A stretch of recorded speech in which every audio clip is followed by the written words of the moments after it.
हमारी सरकार तो बनी नहीं है, हम तो यहाँ पर एक उसके सहयोगी के रूप में हैं और आप जानते हैं कि हम 4 विधायक हैं, 1 एमएलसी है।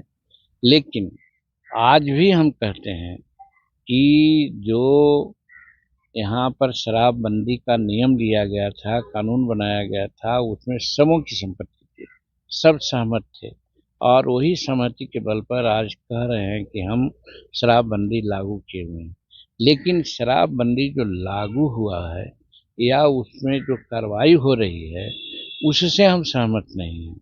उसमें ऐसा हो रहा है कि गरीब तबके के लोग अगर 250 मिलीलीटर शराब पिए हुए पकड़ाए जाते हैं तो उनके मुंह में ब्रेथ नाजायज लगता है, क्योंकि वो बाहर में पीते हैं, घर जानते हैं, रास्ता में सबको पकड़ लेता है।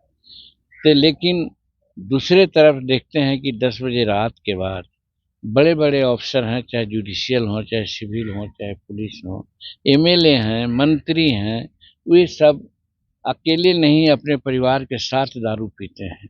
पकड़ना चाहिए वहाँ, लेकिन वहाँ पर आज तक कोई कार्रवाई नहीं हुई है।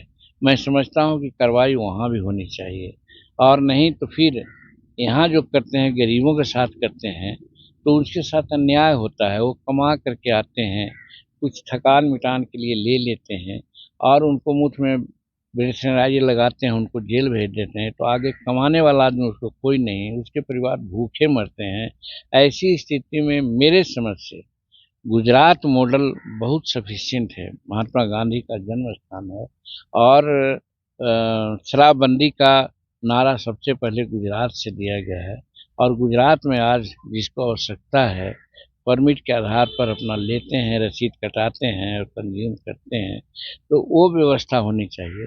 और हम तो यहाँ तक करते हैं, एक ग्रीन फील्ड नाम करके कुछ संस्था बनी है, इसका क्या नाम है, वो 13 किलोमीटर में या 26 किलोमीटर में बनी है और वहाँ बाहर के लोग काम करते हैं, व्यापार से संबंधित होते हैं, वहाँ पर एकदम फ्री कर दिया गया है।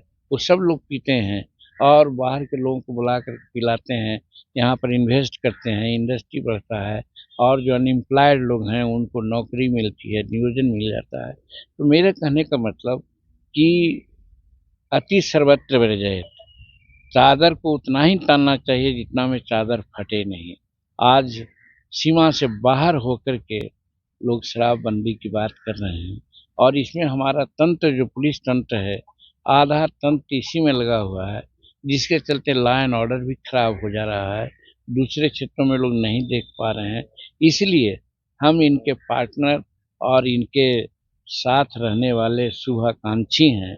इसलिए कहना चाहते हैं कि इस पर विचार करना चाहिए और अगर हो सके तो गुजरात मॉडल लागू करना चाहिए, तो सबको फ़ायदा होगा और राज्य को भी आर्थिक फ़ायदा होगा।